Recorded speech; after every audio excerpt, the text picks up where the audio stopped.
Hello, everybody. It is your friendly neighborhood INFP, and welcome to this episode, which was brought by a tweet by a person you know who you are, asking why emotions were essentially considered weak. Just, how tweets are generally thrown out there and thoughts and ideas and a bunch of madness that generally comes around. But sometimes you get those interesting introspective questions that come from tweets, and sometimes you get those interesting ideas that come from tweets.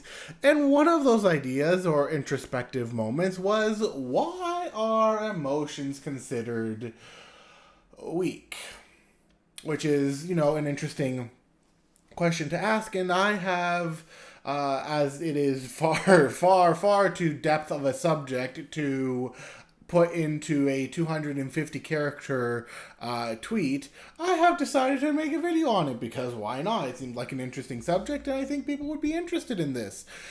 So, without further ado, my thoughts are down to three reasons. Mainly three reasons. Now, you may disagree, you may agree, but these are my three reasons as it stands. The first one is relatively the most simple reason.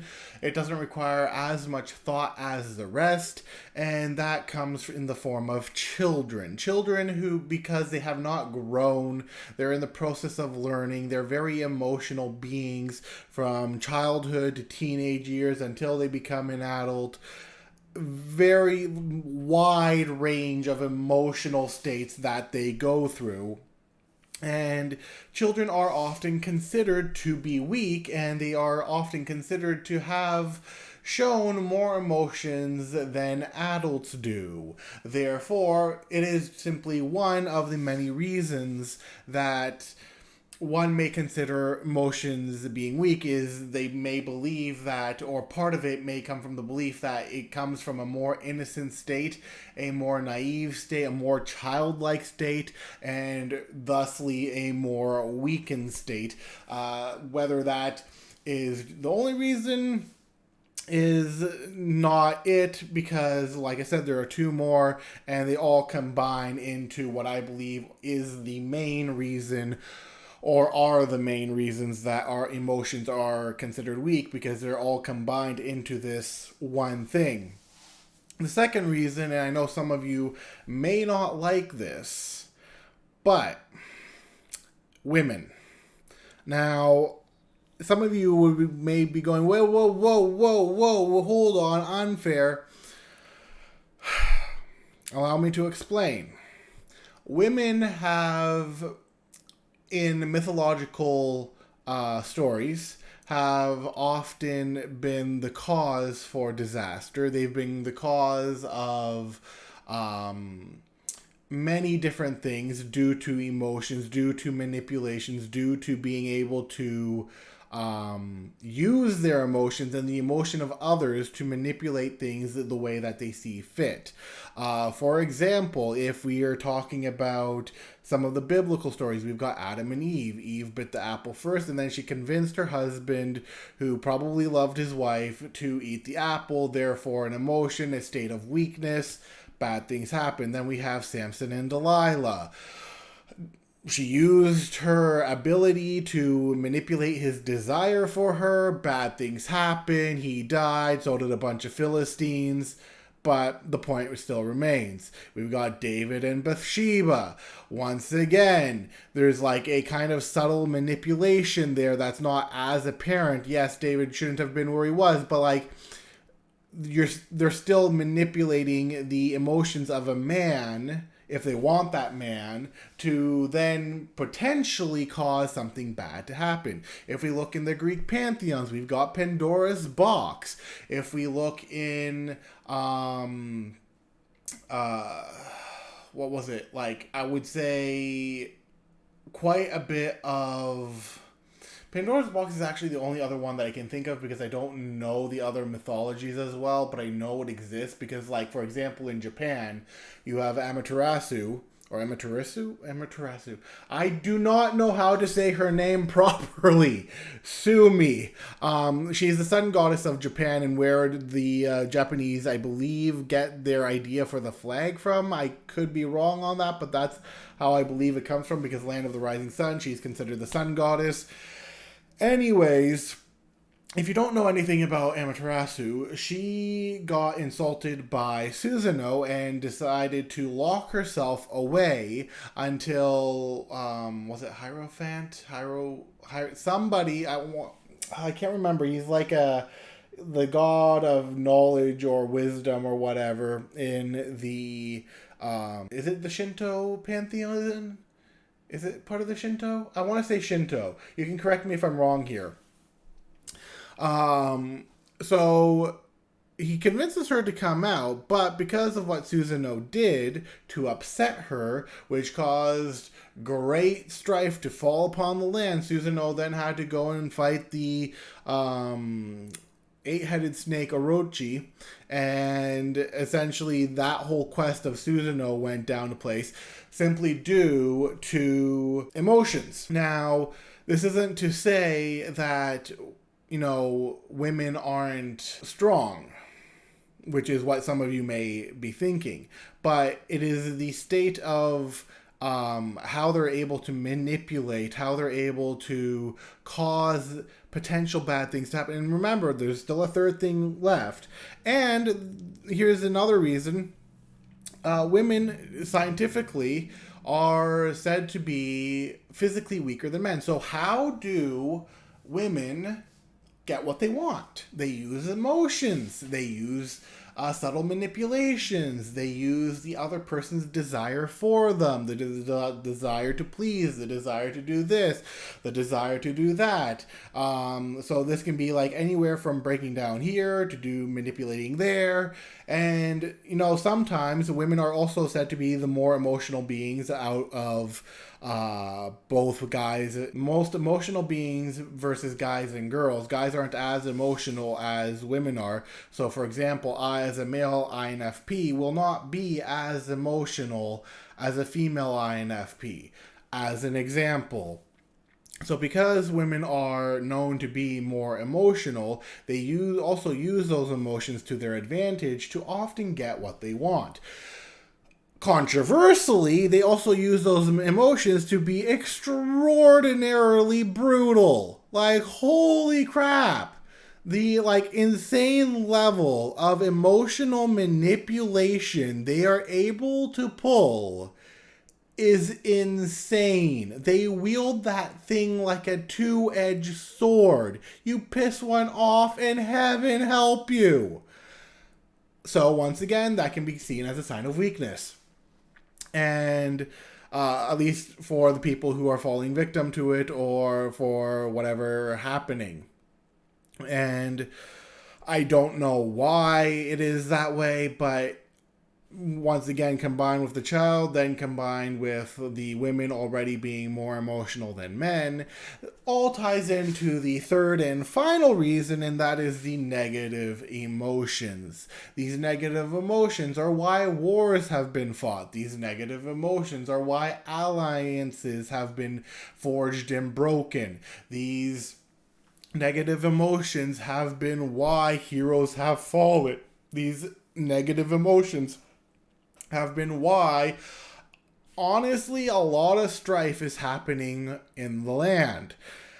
And it is a sign of weakness. Now, obviously, some people will say, well, you've got the positive emotions too, and okay, yes, that's fine and all, but the positive emotions are affected by the negative emotions. So, for example, a person's greed can manipulate a person's desire, and then that person's greed can cause that person tremendous hurt. For example, gold diggers could cause a man to fall in love with her and then break it off with him, thus taking all of his money. Not saying that everybody does this, I'm saying specifically gold diggers, which nobody really likes for that reason. And people are always kind of wary about them. But once again, it is a negative emotion. The World War One and Two were fought due to negative emotions. World War One, it was because Franz Ferdinand was assassinated. Why was he assassinated? Probably because somebody didn't like him. Ergo, a negative emotion. Ergo, a state of weakness. Ergo, massive amounts of disaster. Then we have World War II with Hitler. Once again, negative emotions. Germany's economy was in shambles. Hitler had, well, many different negative views. And once again, everything collapsed into disaster. And a bunch of stuff went down. So, all the other negative emotions came out. And if you're wondering what I mean by negative emotions, I don't obviously mean sadness. I also mean hatred. I also mean pride. The kind of pride that is not warranted. I mean greed. Greed can be an emotion or a desire. I'll put that in the emotional sphere. Wrath, also an emotion. And lust, an emotion.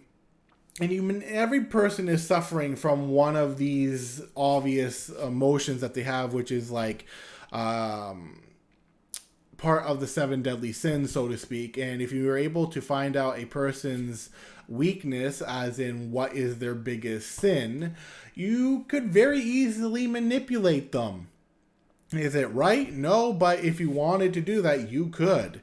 Sometimes for the positive, oftentimes for the negative. And it is because of these negative emotions that cause wars and strife and show signs of weakness, because some people say, oh, you should have never fall in love.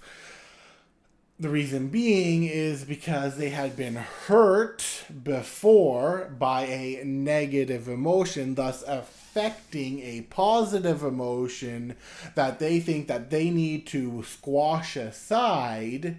Therefore, focusing solely on emotions are a state of weakness. Because if I fall in love, I fail, I fall. This is what happened to me last time. This is what will happen to me if I do this time. And because they're experiencing these negative emotions, and they come to see logic as the state of being, which, once again, comes from emotions. Like everything we do, we are very emotional beings, whether we want to admit it or not. Some of us are more emotional than others. Some of us are less emotional than others. But everybody, unless you're a psychopath, or maybe even a sociopath. Well, no, sociopaths feel emotion. It's just kind of like a narcissism level of emotion.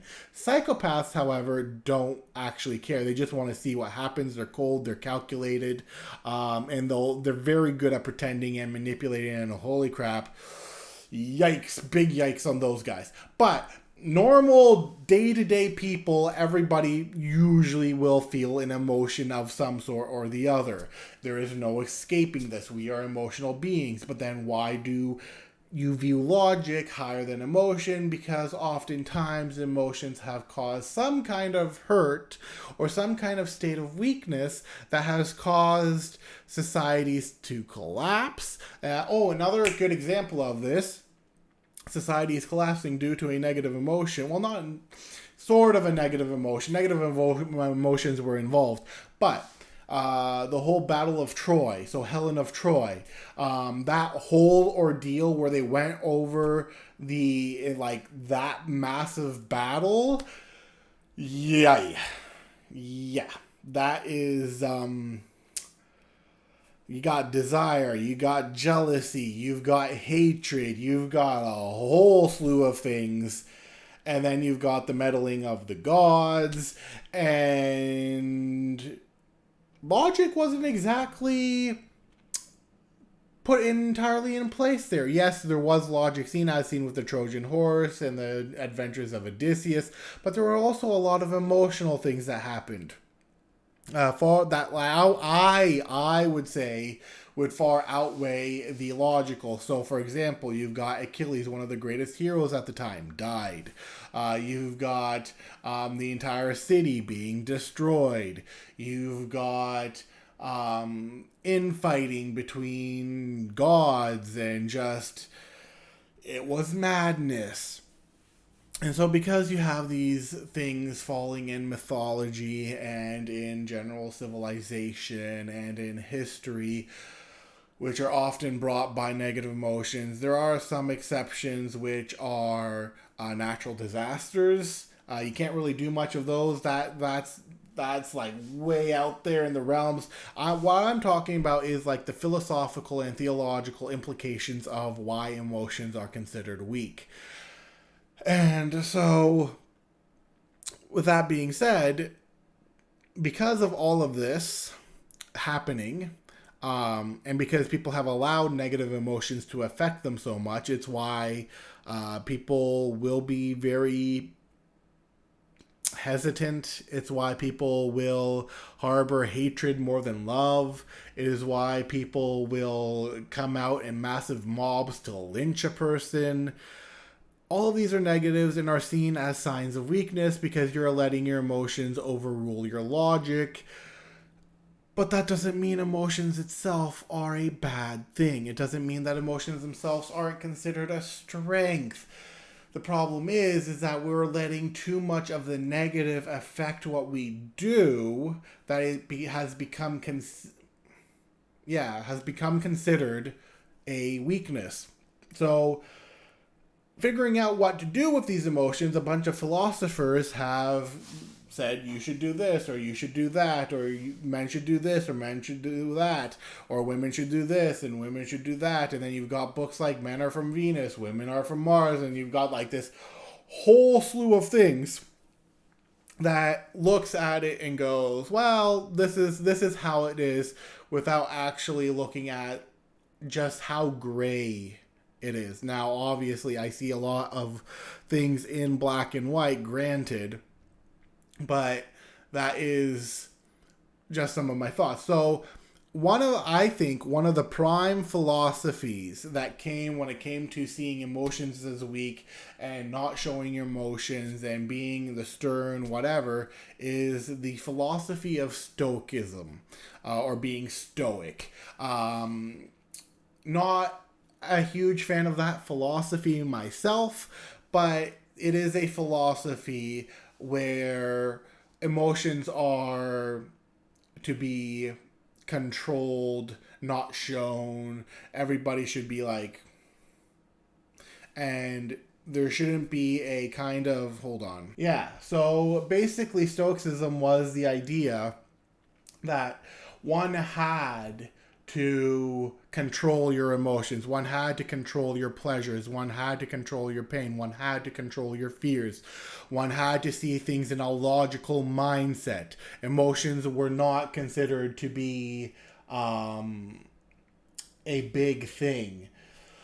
You were supposed to be indifferent to any and all emotions, because once again, logic was supposed to be the ruling idea. Like joy, don't show it. Pain, don't show it. Fear, don't show it. And people have, for some reason, adopted this as a kind of way of being. Now, I'm not saying that everybody has gone into Stoicism, but I think Stoicism has been, or Stoicism, I'll just say Stoicism, it has been a large contributor into why emotions, I believe, are considered to be weak. Now, once again, these are all just speculation. These are all my thoughts as to why people would consider emotions to be weak. And there is a very large subject here that people don't know how to deal with. And last thing I'll leave off with before I leave is that when people get emotional, especially when they're sad and depressed and break down, people oftentimes don't know how to deal with that. They don't know how to help the person. And they may end up hurting the person in the wrong way.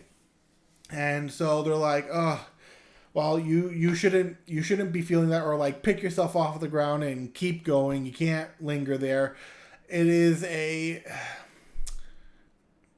flawed system to view emotions as weak.